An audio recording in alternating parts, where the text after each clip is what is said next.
He was a reclusive magnate, cold and possessing a fortune the world envied.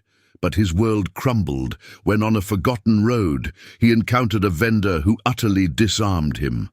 She was the spitting image of the ex-wife he'd mourned for nearly a decade. Same eyes, same smile, same profound absence, and upon uncovering her identity, the empire within him began to collapse, because some spectres return, not to haunt, but to awaken. The sun mercilessly beat down on the cracked asphalt when Leo Maxwell's luxury car sputtered and died by the side of a country road, more than 25 miles from any recognizable town. It was a Saturday morning, and he had a video conference scheduled with Dubai executives in under 2 hours.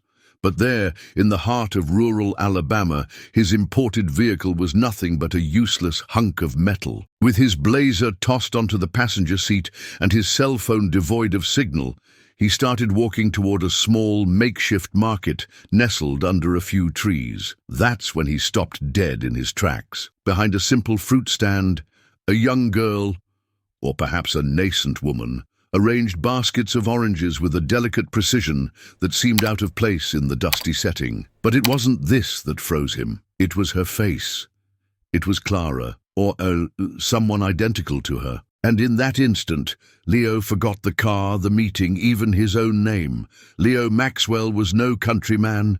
At 46, he commanded one of the largest logistics corporations in North America, with routes spanning oceans and revenues in the billions. His life was a blur of meetings in gleaming skyscrapers, nights in 5-star hotels, and dinners with politicians and shareholders. Since Clara's passing 9 years prior, he'd become even more unapproachable. He lived alone in a silent penthouse in Manhattan's most exclusive district. No children, no visitors, no holidays. Clara had been his antithesis in every way. A literature professor, she spoke of Maya Angelou as one would recite a prayer. She championed afternoons free of cell phones, aimless strolls, Sundays filled with homemade biscuits and gravy. Leo, ever the pragmatist, admired her intellect, but failed to appreciate the rest. Their marriage slowly sank, like a ship without fanfare. And when she left, he assumed it was final, until the day he received the call. Clara had died in a road accident, returning from a town he didn't even know she'd visited. The funeral was understated. There was no letter, no farewell, just silence. Leo moved on, as he knew best, immersing himself in work, contracts, profits. But a part of him never truly healed. And now, there she was, or someone with the same face, the same light brown eyes, a shade lighter than common. The same way of tying her hair, the same habit of furrowing her brow when concentrating. The young girl behind the fruit stand looked about 9, maybe 10. She wore a floral dress and worn flip-flops, her hands smudged with dirt, and a sparkle in her eyes that wouldn't fade. Leo couldn't tear his gaze away. He felt his chest tighten, his legs falter, his throat go dry. Something inside him screamed that this was no coincidence. And it was in that moment, on that forgotten roadside, with the scent of ripe oranges and dust in the air, that everything began to unravel. For years, Leo had longed for a child. Even amidst his relentless routine, the desire for a family was the sole vulnerability he admitted. Perhaps it was a legacy of a cold childhood, raised by tutors and nannies, without warmth or shared meals. He wanted to build something different, something with heart. Clara wanted it too, at least at first. In the early years of their marriage, they spoke of it like planning a garden, with care, anticipation, and a certain poetry. But months passed, tests came, and frustrated attempts accumulated like unanswered letters. Clara began to avoid the topic. Leo, on the other hand, started treating it like a project with a deadline. Let's book another specialist. Are you taking your hormones correctly? Perhaps we should pursue a more aggressive treatment. She would fall silent, until the day she cried in the middle of the kitchen and said, "I'm not a baby-making machine, Leo." He remained silent, and that silence became a wall. Love, which once resided in touch and words, began to hide in the corners of their home.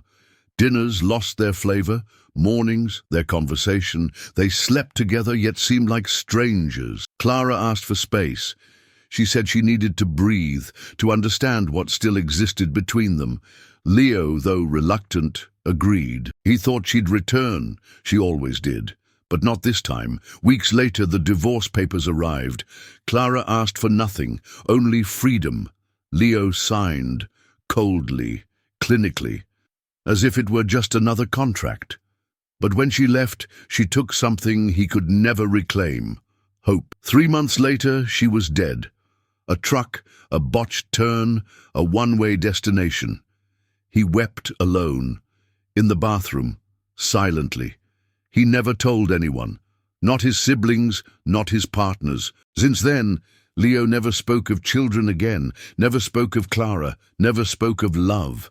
And now, a girl with her face, a smile that seemed to come from another time, a presence that reopened wounds he'd buried too deep. "What's your name?" he managed, his voice barely a whisper. "Isadora," she replied with a smile. "Isadora what?" "Isadora Miller." His heart stopped. Miller. Clara's maiden name. Leo offered a faint smile. But it wasn't a smile. It was disbelief. "And you live around here?" "Over there." She pointed to a simple house in the background. "With my grandma. My mom died when I was born." And in that instant, everything clicked into place and collapsed again. And he still believed he could fix everything.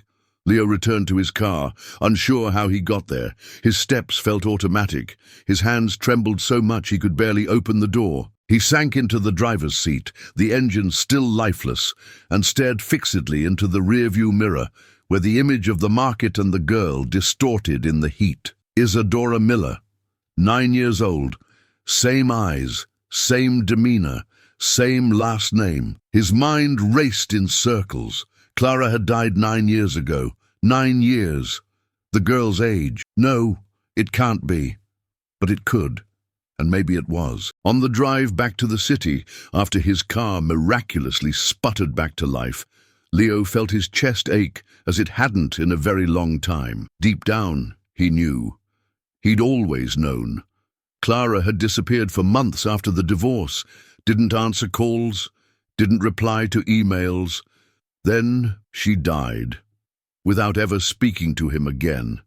He always thought she was just running from the pain, but perhaps she was concealing something far greater, a pregnancy. What if Clara had had his daughter? And what if she'd chosen to raise her far from him, out of fear, pride, protection? These questions burned more fiercely than any previous loss, because this time it wasn't just the past that hurt. It was the present he never had, the childhood he missed, the birthdays he wasn't there for, the first words he didn't hear. Back in his luxurious apartment, Leo entered silently, leaving the bags of fruit Isadora had carefully arranged on the kitchen counter. The tomatoes still smelled of the countryside, smelled of Clara. He turned on his computer with trembling hands. He needed answers. He searched for records under Isadora Miller. Nothing relevant. Then he tried something else. Regional hospitals. Births registered in the rural area that month, that year, and there it was. Isadora May Miller. Mother, Clara Miller. Father, not declared. Leo's heart nearly stopped. He didn't know what was worse, confirming the girl was Clara's daughter or realizing she had grown up without knowing her father. And then came the cruelest doubt of all. Did Clara hide her from him out of fear or out of resentment? The next morning, Leo made a call he hadn't made in years. He found the number of a private investigator he'd once hired to look into a fraud case at his company. His name was Garrett. "I need you for a personal matter," he said, without preamble. "Missing person. Something like that. I need to know everything about a girl named Isadora Miller. What happened to her mother? Who raised her? I need answers." Garrett was silent for a second. "A child? This could be tricky, Leo. You know there are legal limits to investigating minors. I don't want to expose anyone, I just want the truth." Leo provided the village address, the mother's full name, and the birth hospital he'd found in public records. I'll pay double if you can get it done in a week. After that, the days became a blur. He barely slept, barely ate. He went to work like a robot. And every night, he returned home and opened the same old photo album where Clara smiled, pregnant with nothing, pregnant with everything. The following Saturday, he couldn't take it anymore. He drove back to the village. This time, no suit, no rush. He wanted to see her again. He needed to. Isadora was there, arranging the same fruits with the same delicate touch. When she saw him, she offered a shy smile. "You came back." "I did." This time, Leo bought some oranges. He sat on a crate beside the stand. He tried to hide the lump in his throat. "Do you like selling here?" "I do. I talk to people. And my grandma says I have a knack for it." He looked at her for a long time. And then, in a quiet voice, he asked, "Do you know anything about your father?" Isadora bit her lower lip. "Grandma Lara says he was from the big city and that he left before I was born, never came back." Leo closed his eyes. It hurt more than he expected. "Would you like to meet him?" "I don't know. I've never thought about it. But sometimes, when I see my friends' dads, I wonder what it would be like." Leo swallowed hard. In that moment he knew. He was utterly broken inside, and worse. She wasn't the one who needed a father. It was he who needed a daughter. Have you ever had to deal with a regret that came too late? If so, leave a yes in the comments. That's how I know you're still with me. That night, Leo couldn't sleep. Lying in his king-sized bed, in the apartment where every detail was automated and silent, he felt smaller than ever. The white ceiling seemed emptier, and the memory of Isadora's smile seemed to scream in the dark. For years, he justified his solitude as a choice. He told himself that Clara had left him, that it had all been due to circumstances, that going it alone was an acceptable price for a successful career. But now, he knew that was disguised cowardice. And when he saw in Isadora's eyes the reflection of everything he could have lived, something inside him began to crack. He opened a drawer he hadn't touched in years. Inside, a yellowed envelope with old photos of him and Clara, smiling, traveling, dreaming. In one of the images, Clara looked at him as if seeing beyond. He held that photo for long minutes, feeling his eyes sting. "If she's my daughter," he whispered, as if testing the sound of the words. "If she's my daughter." It was as if the universe was giving him a chance for a fresh start. A real chance.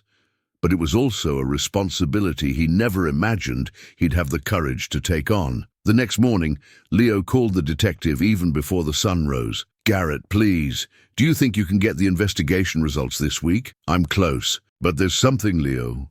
The girl's grandmother knows who you are." "What?" "Yesterday I went to talk to her. When I mentioned your name, she paled, wouldn't let me in, but her eyes said it all." Leo hung up the phone, his heart pounding. So Clara had spoken about him.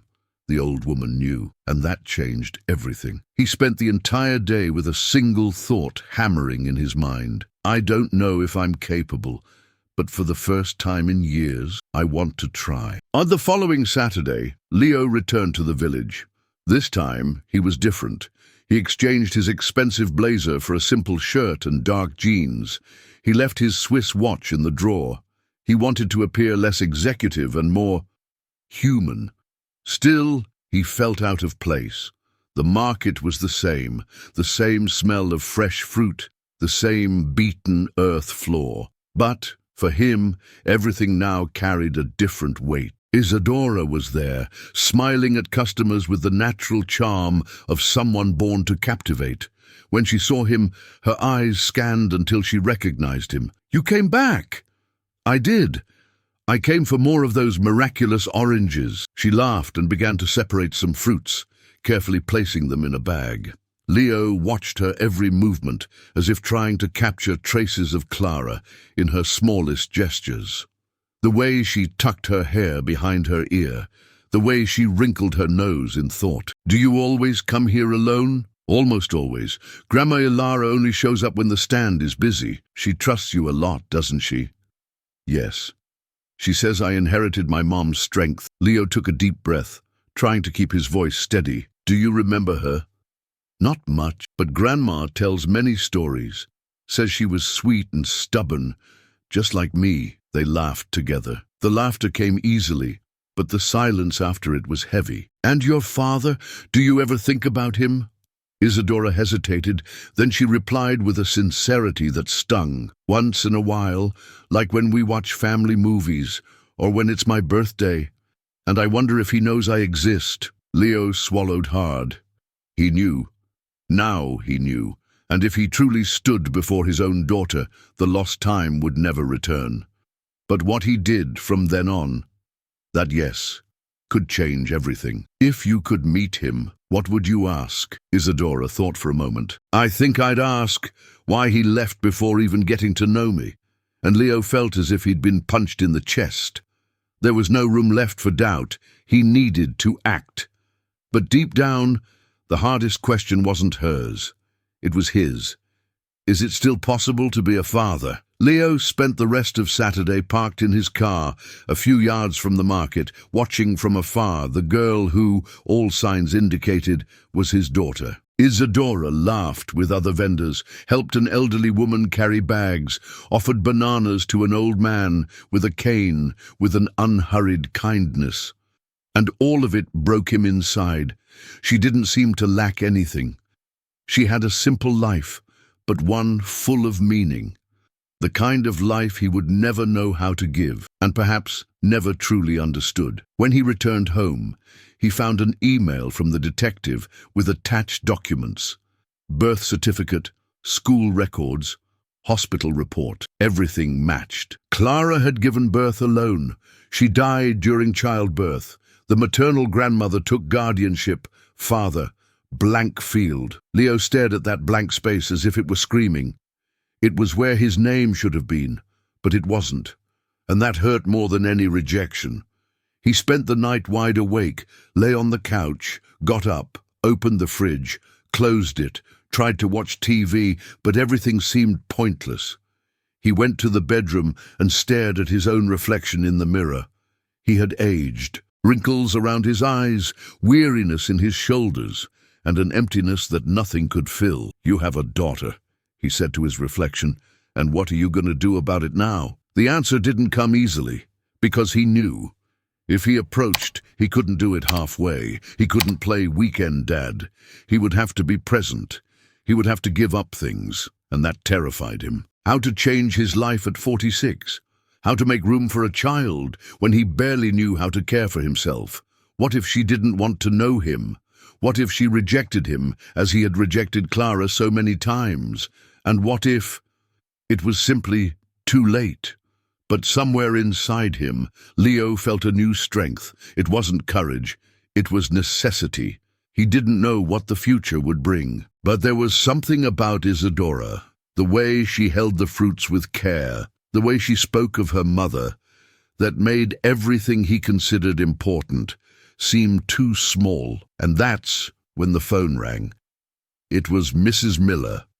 Leo answered the phone with a hesitant voice. Hello? On the other end, a firm voice, but marked by time. Is this Mr. Maxwell? Yes. Who is this? Mrs. Miller, the girl's grandmother. Leo slowly sat down in the living room armchair. The silence between them was thick. Neither knew how to begin. I figured you'd come back after looking at her like that. She's just like Clara, he said, his voice choked. She is, and not just on the outside. More silence. Can I come over? He asked. Mrs. Miller hesitated. You can, but come without hidden intentions?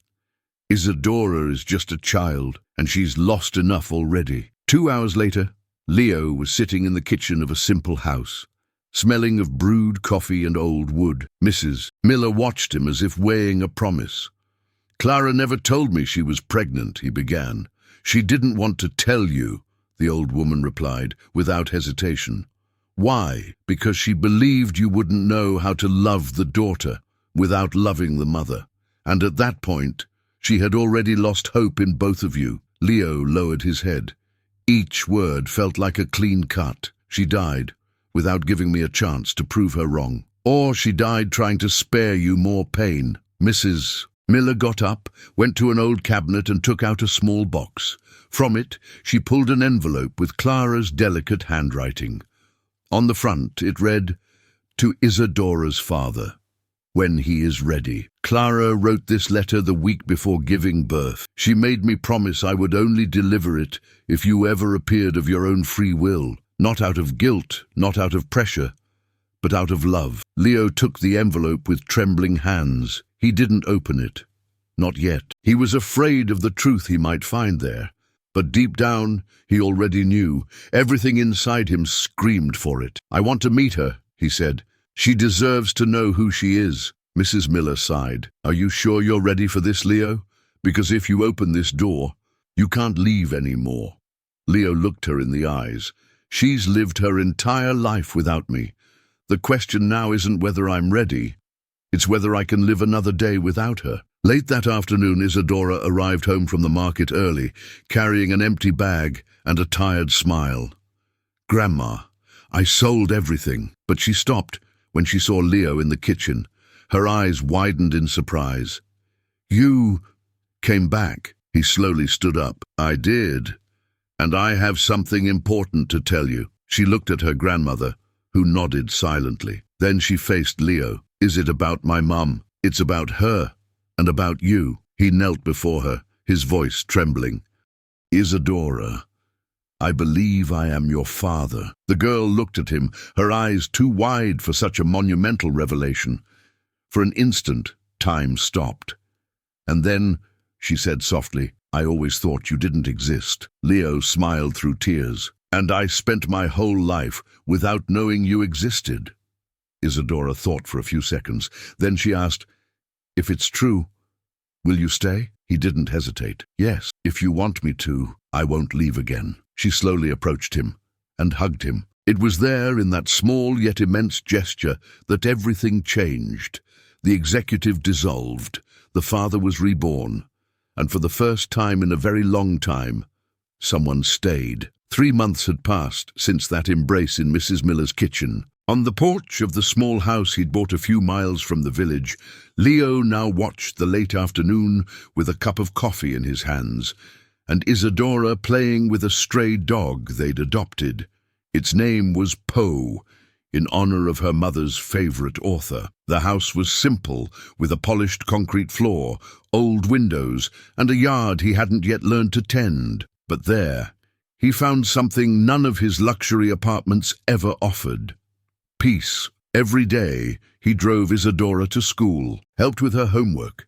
He learned to make garlic rice and fix a dripping faucet, and little by little, he discovered that being a father was less about knowing everything and more about being willing to learn. Mrs. Miller remained a constant presence, showing up with cakes, basil seedlings, and ready advice. Sometimes she would simply sit on the couch with them to watch television and doze off. One morning, as he organized Isadora's backpack, she looked at him and asked, "Are you happy here?" Leo thought for a moment. He saw the girl putting her sandal on the wrong foot, the dog barking at a butterfly, the old kitchen radio playing country music. And he answered calmly, "I've never been happier." That afternoon, they visited Clara's grave together for the first time. They brought flowers and a book of poems. Isadora read aloud a passage by Emily Dickinson and then fell silent, holding her father's hand. When they left the cemetery, she said, "Now it feels like everything's right." Leo smiled, not because everything was perfect, but because he was finally whole.